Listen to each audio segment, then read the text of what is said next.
Question number 3. I'll read aloud as you're rereading.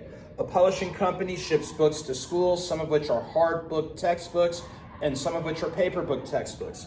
Each shipping box can hold a maximum of 20 textbooks or 64 workbooks. Each textbook takes up 192 cubic inches of space, and each workbook takes up 60 cubic inches of space. One box can hold a maximum of 3840 cubic inches.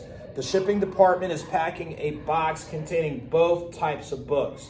Which of the following systems of inequalities can the department use to determine how many textbooks T and workbooks W can be shipped in one box? So before you even try solving this, you want to organize the info they give you, because they give you a whole lot of info.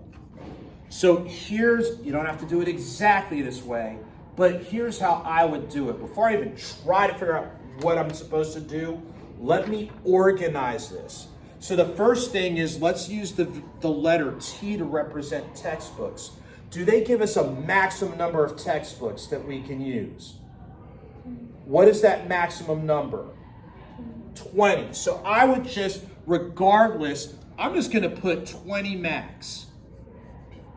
All I'm doing is organizing this stuff so it makes some darn sense. Is everybody with me so far? Okay, we have W as workbooks. Do they give us a maximum number of workbooks? 64. Let's just write down 64 max. I'm not going to worry about greater than, less than, equal. I'm just trying to make sure I'm reading this stuff correctly. Is everybody with me so far? Do they give us the amount of space a textbook takes up? And if so, how much?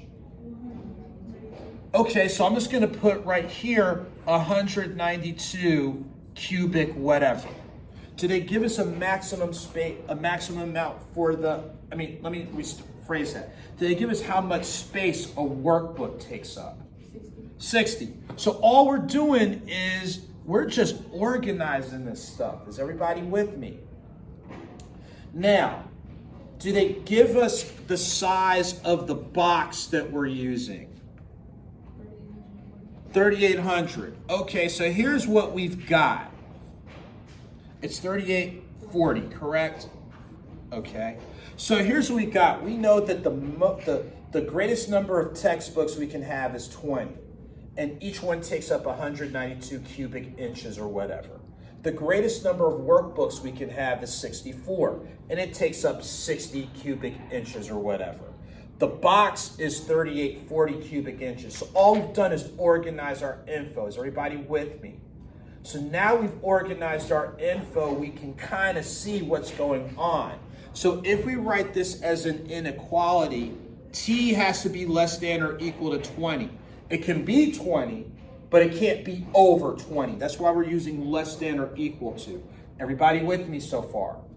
We know that the workbooks, less than or equal to 64. It can be 64, but it has to be less than 64. Everybody with me? So the first thing we're going to look at, do we see anything where T is less than or equal to 20, W is less than or equal to 64, and we see two possibles. A and C are two of our possibles. Are you with me so far? Now we got to look at the space. We know that what a textbook, 192 times W is going to give us the amount of cubic inches or whatever that the textbook's taken up. It's also going to, we know that we got to add it to what? 60 times W, because that's going to be the space that the workbooks take up. And then we know this has to be what? Less than or equal to 3,840. So of our choices, which one do you feel satisfies what we're looking for? It's going to be C. Now, this one is a little bit difficult because they give you a whole lot of moving parts. And yes, again, for a word problem, you lock in on the last two sentences. That's where it's going to tell you what you have to do. But before you decide to dive in and you worry about time and all that, do you see where your visual is? Let's just sort through this info so I know what I'm working with. So, and remember what I said from the jump, you don't want to do these in your head. You have enough stuff flying through your head as is. Before we go any further, is everybody okay with number 3? Because this one, they consider it an easy problem. I don't find it easy when you got to organize that much info. Is everybody with me so far? Okay. Let's go ahead and look at number 4.